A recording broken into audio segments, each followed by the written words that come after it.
All right, ready to dive deep into Amnicon Falls State Park. Yeah, let's do it. We've got a ton of sources for this one. We've got like YouTube videos, Wikipedia, tourism websites, all the usual suspects. Oh, and some personal travel blogs too? Oh yeah, those too. Sounds like we'll get a well-rounded perspective on this Wisconsin gem. So by the end of this deep dive, the listener should be able to decide, is this place worth a visit? Definitely. And hopefully we'll inspire them to look beyond, the typical touristy stuff. I like that. Explore off the beaten path a bit. Speaking of hidden gems, you mentioned that this park has a bunch of waterfalls, right? It does, not just one. 4. Whoa, 4. All right, you've got my attention. I thought you'd like that. Okay, so before we get all waterfall crazy, Yeah. can you kind of set the scene for us? What's the overall vibe of this park? Sure. So picture this. 828 acres of untouched wilderness nestled in Douglas County, Wisconsin. Okay, I'm picturing it. But it's definitely more like rustic charm than, luxury resort.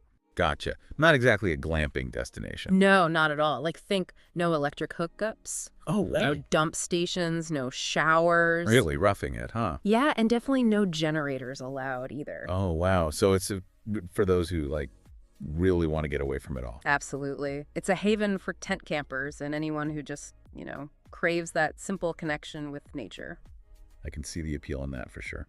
What about, pets? Can you bring your dog along for the adventure? You bet. The park and campground are both pet-friendly. Oh, perfect.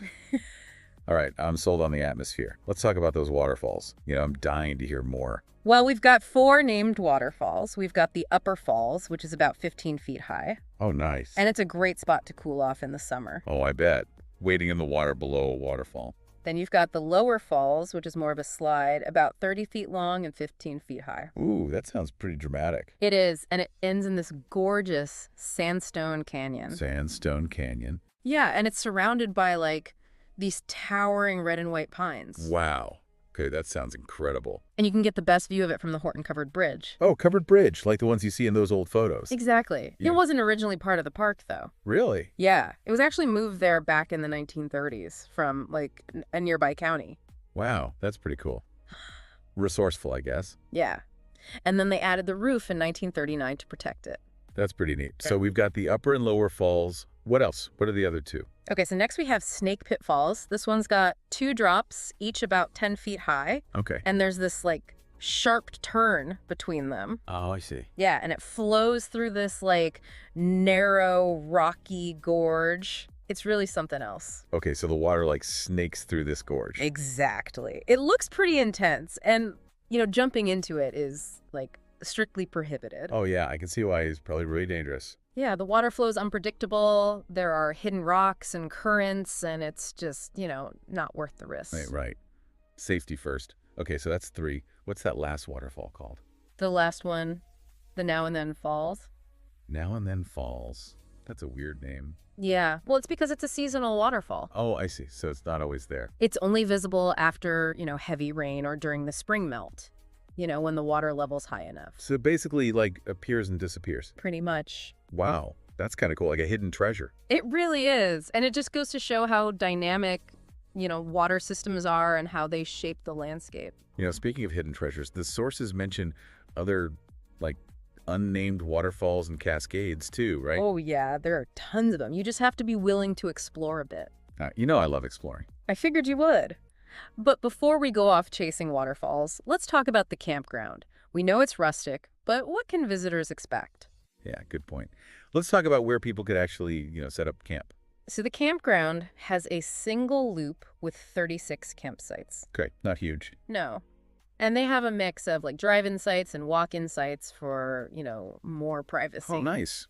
Options are always good. And there's also one accessible site for people with disabilities. That's really good to hear. Accessibility is so important. Absolutely. And you know how TP tents are all the rage right now? Oh, yeah. Everyone seems to have one. Well, they're really popular here, which, shows that it's a great spot for tent camping. The campsites themselves vary in size quite a bit. Oh, that's good to know. Some bigger than others. Yeah, some are pretty basic. Others are, surprisingly spacious. Interesting. Some are deep and, set back from the road for privacy. I like that. Yeah, and one source mentioned that Site 12 is actually perched on a cliff edge. Whoa, cliff edge. Yeah, it sounds pretty amazing. I haven't seen it myself. Yeah. I bet the view is incredible. Okay, so cliffside camping. Maybe not for me personally. I'm a bit afraid of heights. That's fair. All right, so we've covered the waterfalls, the campground. What about hiking trails? What can we expect there? So the park has a 2.5-mile loop trail. Okay, not too bad. Yeah, and it winds through all sorts of, different landscapes and gives you these amazing views of the waterfalls. Sounds beautiful. The trails are generally considered easy, minimal elevation gain, well-maintained sections. It's good, accessible for most people. Yeah. But you will find some sections with, fallen trees and, stuff like that, so it's not all paved paths. It does have a bit of that wild feeling. I like that mix. Accessible, but still adventurous. Exactly. And don't forget winter, they have a designated snowshoeing trail. Oh, wow. So you can enjoy it year-round. Yep. That's fantastic. All right, my head is spinning with all this natural beauty. Before we get into the geology and history, I think I need a moment to process all of this. Yeah, let's give our listener a second, too. Okay, yeah, I feel like I needed that. Yeah. So many incredible sights, and, I'm all about the views, but it's not just about, looking at pretty scenery, right? Definitely not. Yeah. There's way more to experience here than just the visuals. What else can visitors do at Amnicon Falls? Well, hiking's a given, right? Yeah, of course. All those trails leading you through those incredible landscapes. And, Yeah. if you're into photography, Oh, yeah. imagine capturing those waterfalls, that covered bridge, Yeah. the sunlight filtering through the trees. That's prime Instagram material right there. And don't forget about those picnic areas. Yeah. I'm picturing those rapids. Oh, yeah. Some of them are right alongside the rapids. Oh, wow. Imagine having lunch with that as the soundtrack. Pretty relaxing, right? Oh, yeah, definitely. Plus, you mentioned swimming, too, right? Yeah. Designated swimming areas in the river, perfect for a hot day. And for those who love fishing. Oh, yeah. The Amnicon River is home to native muskellunge. Muskellunge. Are those They're a pretty big deal. A real prize catch. They're apex predators, top of the food chain, so their presence in the river, Yeah. it's a great sign of how healthy and biodiverse the ecosystem is. I have to admit, part of me wants to just chill by the rapids, but the other part Yeah. is ready to grab a fishing rod and try to land a muskie. What a story that would be. Okay, but before I get ahead of myself, Right. let's go back in time a bit, shall we? Talk about the history of this place, starting with the geology. You mentioned the Douglas Fault earlier, the one that created those waterfalls. Oh, yeah, that's a big one. It stretches all the way from Ashland, Wisconsin, down to near the Twin Cities. Whoa, seriously? Yeah.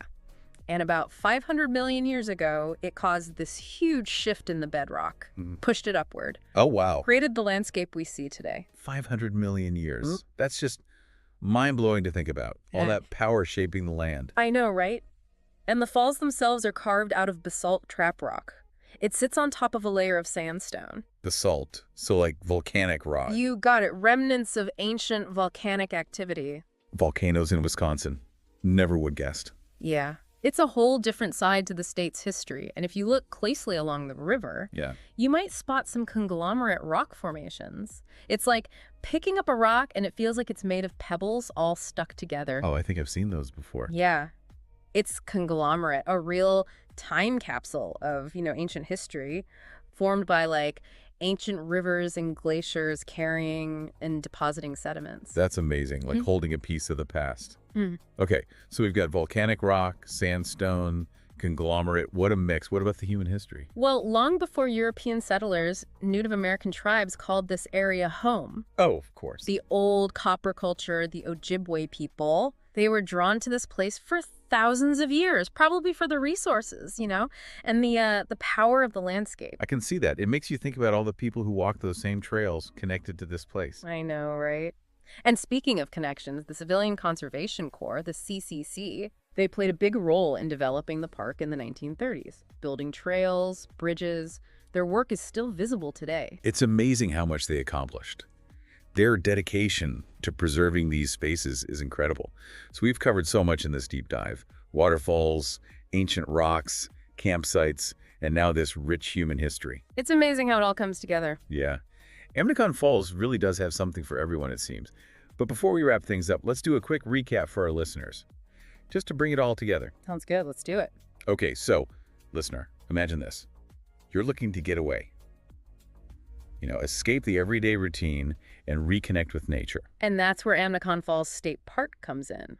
But remember, we're talking rustic charm, not like a fancy resort. Yeah, trading those amenities for a chance to really immerse yourself in nature. Exactly. And those waterfalls, the upper falls, perfect for a quick dip. The lower falls cascading into that canyon. Yeah. And of course, Snake Pit Falls. But admire that one from afar. No jumping in. Right. But if you love exploring, there are hidden cascades and rapids just waiting to be found. Oh, I love that idea. A little treasure hunt. And what's really fascinating to me is how those waterfalls got there, carved over millions of years by the Amnicon River, thanks to that uplift from the Douglas Fault. Yeah, the power of nature is incredible.